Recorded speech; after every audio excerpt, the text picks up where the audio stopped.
With America Red Devils, we are live. Sir, how we doing? It was rainy in Chicago. We cooked them pretty good. Bournemouth. How you feeling? How you feeling? That was great. 4-1, sir. Great preseason run out. Love to see it. Encouraging, very much an encouraging performance from the lads. I think the fitness is coming along. That is definitely something to be seen. They switched it up a bit, of course, with Cunha unavailable due to fitness and Bumo still not in the lineup. But I thought the boys showed up well. I thought Dogu had a great half, right? He probably had 2 goals. Hoyland, good for him. He needs the confidence. I'm not going to steal that goal from him, even though I don't know how much of a touch he got, but Hoyland. Yeah, I was looking for the ball movement. He just got it though. enough. He celebrated. I trust him. He got that goal. He needed it. We're doing a little remote live stream here, celebrating the good vibes. Alex, little vacation Airbnb. You got some white wine. How are you doing? You needed a break. You needed a vacation before the season. Sorry, I need a break before the break. I need a break before the season starts, before the turmoil of another Manchester United season is upon us. I'm very encouraged. We don't want to get ahead of ourselves in preseason, but it's a fresh start. Most importantly, up in the Russian River, hanging out with my brother, another Manchester United fan, enjoying the live stream. So the vibes are good. I didn't want to be in fucking Chicago. Tell you what, it was pelted down. I heard some Hey, call. shout out to all the Reds who showed up. The America Red Devils preseason. That's like that's the worst preseason weather I've seen, and I can't even remember. So, Ever, ever. shout out to all the fans that went. That it was that level of rain. It got kind of crazy there for like probably 10 minutes. We saw the stadium emptying out, but like that's some grit right there. Trash bags, rain, and the lads showed some grit. A lot of effort. I thought much more aggressive from Amram. The wingbacks pressing up. You saw that rotation in the midfield with Mason Mount and Ahmad coming down deep and getting involved. That led to Ahmad's goal in the second half. Amram finding something here was much more fluid for Manchester United. A little confidence, dare I say. Playing out the back, we did struggle a little bit, but it's practice. It's much better for Manchester United. And you had Cunha and Mbumo not even featuring. So Amram getting a lift out of the existing lads. Mason Mount looking sharp. And like your boy Hoyland getting a goal before he might get shipped for Sesko. So interesting timing. Crazy preseason run for Manchester United. We got to take it with a grain of salt because we have seen United run the table in preseason under LVG and then struggle. But something tells me what doesn't kill you makes you stronger. And if last season didn't kill us, sir, we're going to get stronger. And hopefully this is a big turning point on the way to Manchester United coming back. Nearly killed us, sir. Nearly killed us, pushed us to the very edge as Manchester United fans. But very encouraging, like you said. A lot of news on the striker front for Manchester United. Sesko. We'll find out how to say the name if we get the transfer over the line. But a lot of smoke today around that being the preferred target. I thought Hoyland did okay. Looks a perfect backup. Second string number 9. He can fill the job. Scratchy at times, still, but I thought his hold up was decent today. And of course, maybe give him half a goal. But either What about the way, flavor saver? Well, you like the little flavor saver? You like that? He's don't coming love out it. every season Don't with love something it. new. Don't Third love it. season, you He don't looks like like it? he looks like an Icelandic ecstasy dealer. All right. Okay, that's a good one. That's a good one for the pilot. Let's get into the starting 11. Just real quick recapping. This is the first half. We had Tommy Heaton in net. We actually did not have Heaven. We had Luke Shaw, Maguire, Euro center back pairing. We had Casemiro, Bruno midfield 2. Mount Ahmad played the 10 spot. We had Dogu on the left, Hoyland up top, and Delo at right wing back. What do you think of this starting 11? No, he changed it up from the last game, of course. Ugarte getting the bench. I was concerned, of course, with Casemiro's ability to play in the middle of the pitch. I think Bruno, we're gonna deal with him playing in the less advanced role, given the fact that we brought in Mbumo, brought in Cunha. But I thought it was effective. I thought they were very direct in the way they stitched up play. We were able to move the ball from defense to attack, even though they did press us quite a bit. I thought Bournemouth, sneaky fuckers that they are, dude, they were fouling us. But that was a good kind of good practice run for the season coming around the corner, just what, 2.5 weeks from now. So lineup was still strong from Amarim, but he switched it up a bit, of course. I thought United was encouraging, given the fitness levels definitely coming along, especially the shit weather, which is a preview of maybe some English weather to come around the corner a couple months from now. All right, jumping into the chat, we had Ben Hall saying, mate, that's just regular Manchester United weather over here. I don't know about the summer. That's more like October, December, Manchester weather. Potato says, well, that was fun. More of that, please. That's the 4-goal win we're talking about, Toro de Corsa. And, at the end of the day, like, I think the vibes are good. The vibes are like, please smash the like button, subscribe to the channel. We're going live here, breaking down AFC Bournemouth 1, Manchester United 4. It's been a while since we had like absolute 4-1. dust up win. It is preseason, so I'm not going to go over my skis. Quick tactical notes on what I saw today from Ruben Amram.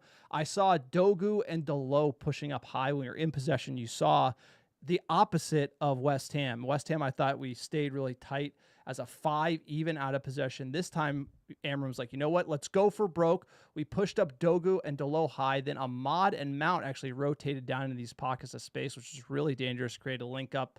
Bruno was able to get involved in his almost hovering 10 role, if I say, and play off of Ahmad and Mason Mount. So if you saw the attack, you saw Ahmad running into these spaces inside. That led to his goal when it kind of bounced off Hoyland in the washing machine. Ahmad had a great finish. So I really like this Ruben Amram, but there were issues. We were exposed. That means we were playing with that back four. You got old man Casemiro in there. Maybe that's going to be Mainu Ugarte in the future, but you did see Bournemouth get at us whenever we turned over the ball or Ahmad gave it away or Bruno or Mount in that center position when our wingbacks were pushed up. We were weak on the counter. And so that's something to watch with Manchester United as we get used to this more intense midfield. But I like how we exploited the space and we got Ahmad, Mount, and Bruno on the ball in dangerous areas. That's what this system is for. And so we're looking for sparks. I think Amram is generating some sparks with this formation, at least in preseason. It's going to be harder to see it in Arsenal. You might see that West Ham stubborn back five. What'd you make of Ruben Amram's tactics today? No, I think the wingbacks getting much more involved than we had seen in the previous match is something notable. Dogu, of course, probably having the man of the match performance today. He was super involved. I thought his first, whether it was a cross or a goal, but it was an excellent ball in. His physicality as well, and a good test out. And Ahmad, playing in the 10 position, just offering competition in those spots. I thought even Mason Mount, his pressing was excellent. The fitness levels look much, much higher from Manchester United this season, from like what we saw in large parts last season, even preseason last year. So that is very encouraging. And I thought Bruno was effective once again, finding those pockets of space, linking up with the midfield and with the attack. So encouraging, baby steps. It's preseason. We don't want to get ahead of ourselves, but there are green shoots popping up all around, especially with number 9, rumored to be coming in not too distant future. So I liked what I saw. I saw mainly the fitness. The fitness has come a long way from what we even saw a couple months ago during the regular Premier League season. Yeah, and then in contrast to sort of how we started the play, when we were in possession, we were sort of pushing the wingbacks up high, and then out of possession, you could see we were defending with the 5, pressing with the front 3 of Mount, Hoyland, and Ahmad, which is very, very effective, and then Bruno and Casemiro getting really aggressive in the central midfield. So United trying that transition game, we were taking our chances and getting up the field with the wingbacks when we had the ball, and then, locking it down when we didn't. So it was effective against Bournemouth. We're going for mid-table, but Arsenal is going to be a whole different animal, and that's coming up really fast. I'm getting nervous. We do have Everton at the weekend. That should be a great warm-up chance. We got to start seeing that starting 11 for Ruben Amram. We got to start seeing Mbumo and Cunha together. I think this is kind of where the questions are. Who does he start? Bruno's going to be locked in the 2. Is it Casemiro? Is it Ugarte? These are the exciting questions that we get to ask during preseason. And there are options. We have options in a lot of key positions, i.e. the 10, i.e. the center back. I thought Shaw, sure, he had a little bit of a knock in that first half. He ran it out, which was good to see because he looked like he was coming back in. I was nervous when he went down. Yeah, you weren't the only one. I was like, oh no. There he goes. Yeah. I figured we were talking about when he make his first, when he make that preseason match and finish it out, he looked encouraging. Like Luke Shaw at a fit best is one of the finest wingbacks, fullbacks in the Premier League. So that was exciting to see. And I just thought the fitness level was much higher. Obviously, Arsenal are a completely different task. But Bournemouth are no slouch. They're a team that's not going anywhere in the Premier League. They press well. They're organized. We had some lucky bounces today, of course, but it was shit weather, English weather in Chicago, midsummer. They usually get like mild, these California summers, so it doesn't rain too hot for 6 months. It's usually too hot. And then we got to call out second half, Ethan Williams getting the goal. I thought the Lyon with a great run, showing the engine kind of up the pitch. And then Ethan Williams getting a great goal. You gotta love the youth getting time out in preseason. That's a huge factor. Shots on target 6-3, total shots 13-11. 4-1 will take it. Any other notes you want? You got the DeLitt own goal. I think you're gonna be forgiven in a 4-1. That's the best time to get an own goal. It's on to Everton. Anything else we got to talk here before we get into Sesko? Let's get into Sesko in a second. But I thought Aiden Heaven looked great when he came on late, as well.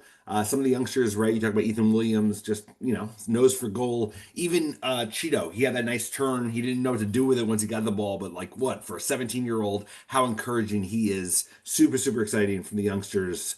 So it's a great preseason game. It's practice, as one would say. But it's good practice in the rain, shit weather, good opponent. Dude, job done. On to the next one. Unfortunately, preseason doesn't count for anything. Fortunately, it doesn't count for anything, right? So it's like, yeah. But Bournemouth, it was a good test, and they came at us. They have some good players. They're going to be in mid-table with us probably this season. So they did get rid of a lot of good players. So who knows how they're going to settle into the league. But they got the Basque coach who had some hysterical gear on the touchline. They're all the same. If you're in the chat, let us know if you have any questions about the game or questions about transfers generally. We'll answer towards the end, but let's just get into the Sesko rumors all over Twitter. Apparently we're battling Newcastle United for Sesko. How are we feeling about this one? This came out today pretty hard. They shortened the list to what? Watkins and Sesko as of yesterday, and then today, all the tier ones, Simon Stone, Whitwell, Ornstein are all saying, hey, we want Sesko. There's already a price arranged. The gap does not seem huge. Right, we're hearing somewhere between 64 and 69 million pounds. Now, there is a sell-on fee. There are add-ons, so obviously they want to negotiate down a bit, but it seems like Ineos is going not for the sure thing that they have gone in Mbeumo and Cunha, which I understand, but given the fact that they brought in those players, the goals that they offer, it does, I'm not opposed to a Sesko type project. His upside is huge, probably even higher than Højlund. He's ahead of Højlund where he is right now. He can be the number one guy. If they work for us on price, this was the player that Arsenal apparently wanted before Gyökeres. So I'm excited. We got to get the deal over the line. I'm a little worried about a project, but he's got a very, very high ceiling. You seem worried. Højlund might be going the other way. I can tell in your voice, you're trying to say you're excited, but I don't know if Sesko's your guy. You seem like you want Ollie Walk. You seem like you were all in on Ollie Walk. I was Sesko kind of coming in. You're like, yeah. I like the sure thing, dude. I think me? something about the Mbeumo Cunha we know we're going to get. They can keep it with the intensity and the physicality and the pace of the Premier League. They don't have a problem sticking up with that.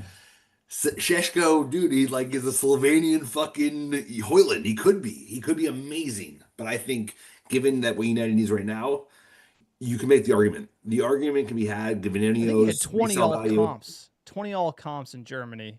22. He's one of the top rated striker prospects in all of Europe. If we get him this season, to be honest, I do agree. Ollie Watkins is that boring, easy signing, but the way United's thinking has to be Sesko's real resale, and you're going to spend Villa 150. You can't, if Villa wanted 20, it'd be Ollie all day. But if you're going to spend 50, you spend a little more. You get Sesko, you put on the credit card, you structure it, whatever, and then you get the sell on. He's one of the top. He's the top rated striking prospect in all of Europe. We saw him tear it up with Slovenia in the Euros when we were over there, bangering all day. He's not that poacher in the box that Ollie Watkins is that we probably need. But if he falls to us because Arsenal went Gyökeres, who I think Gyökeres has a higher chance of being a bust than a Sesko, to be honest. And so I do agree, sending Højlund that way and then maybe get a veteran on loan might be the proper way to go for United, because there is a lack of balance as far as the position is concerned. Having two young guns might not be the best, but one of them's going to come good, I bet, if you get Sesko in. And it'd be highway robbery if we got Cunha and Mbeumo and Sesko. That is the proper window. You finish 15th, you get the top striking prospect in Europe because Arsenal are just bottled it, the next Holland, if you will, and then you get two of the top EPL attacking talents. That's a win-win. That's a win-win-win, triple win. I'd be we knocked out of the park if we got all three. Quadruple win because fucking Newcastle in the mud, even better. Yeah, I know. And they might sell Isaac because they can't get Sesko, and then fucking Liverpool don't have a player. They thought they'd be able to replace. So The profile makes total sense. The pace that he offers, like I think the upside, Vivelli, of course, he has a contact with a player from back in the day. They're going very, very hot. It seems like the way they were messaging, of course, in Booma before that deal got over the line. Now that was dragged out, of course, but the way they've messaged this is like this deal is closer than they let on.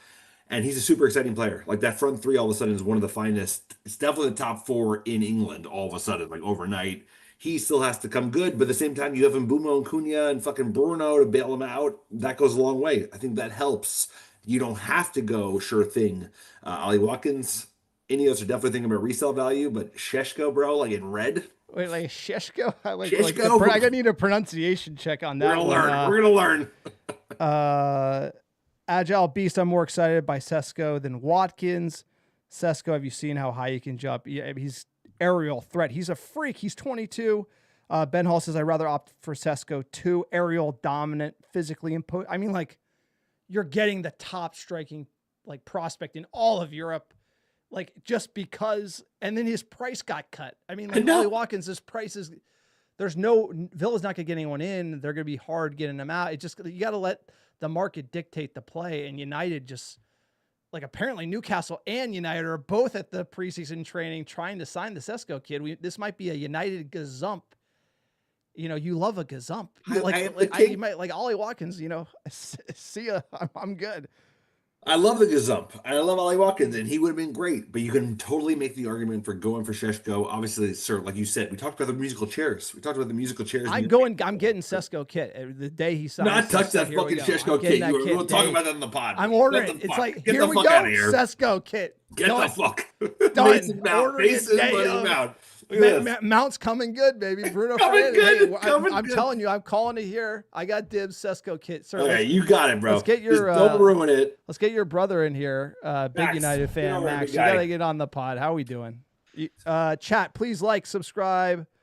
Got any questions for us? We're in the live stream. We gotta hear from Alex's brother, Max. Max Money, get in, big guy. How we doing? He's been on the pod before. He's a brother of the pod, fan of the pod, big United fan, of course. How are we thinking about the Sheshko deal, sir? Is that a player that United should be going after? Or you think it's Ollie Watkins all day? But it's exciting. I think the young talent, not Premier League proven like Ollie Watkins, but I like that, there'll be a lot of resale value. So 22 years old. Again, we've seen that in the last few years with Højlund, may not come out the way we want to in the Premier League, but hopefully if they were to get the deal across the line, it'd be something different. So it could be exciting. Are you pumped giving up? Do you think it's a good idea to get rid of Højlund to get Sesko? Or are you like a Højlund guy? You think he needs like a third, fourth season type? Like your brother's a big Højlund guy. I don't know. I'm not all in on Højlund, but I think, getting a little bit of that pressure off of him would do him a lot of good. So someone to carry the load, another 9 up front that, but I think if he has another season like he did last year, then, his time in the Premier League might be shorter than we think. All right, Max, what are you thinking for, are you a big Amarim guy or you got questions? Are you like pumped on it? Like that final had to hurt, it hurt. It still hurts. I'm not over it. You got a strong Jersey crew. How are they doing? Are they like licking the wounds or like pumped to go again? Like, how are we feeling about Amarim and this crew? We, the boys out east were pumped to go again. I think pumped. A lot of us, John and Alex especially can take much more of what happened towards the end of last season. So I just need to give him time. I think he's exciting. I think, if there's a lot of the same, then there's a lot of questions that need to be asked. But I think for the most part, he needs time to get the style of play he wants. And now he's got a little bit more players on his side. So I think, the first 5 games, first 10 games will tell us a lot. But we're excited for the future. That's a hell of a first 5 games. Yeah. I don't know if I'm the only one. Get ready, bro. Get ready. Gear up, dude. No matter what happens in preseason. Yeah, damn. All right, Max. All right, Alex. Hey, enjoy your vacay. Thanks for jumping on the live stream. Like, enjoy the white wine. Let me see the glass, sir. Let me see the glass here. Oh, we're up in the restaurant. We're having a great time. Oh, look at the fancy glass. You like that? It's like the meme. It's like that guy. They got great wine glasses up here. It's made for a bunch of booze hounds. Hey, thanks for breaking up the vacay to jump on live, doing this recap. Having a lot of fun with the live streams. Please like and subscribe to the channel. We're actually going to do a proper, we're doing a proper live stream for Everton Then we'll be live post Everton. We gotta get the AC in the bunker. I'm sweating here. I've been this is like 15 minutes. I'm already sweating. So sorry, I get like. Is it hot right now? Yeah, we actually booked an AC guy the week after next. So Monday. He's coming Monday. Not soon enough. Hey, fingers crossed for Sesko. Enjoy wine country, sir. Come on. Up the ARD.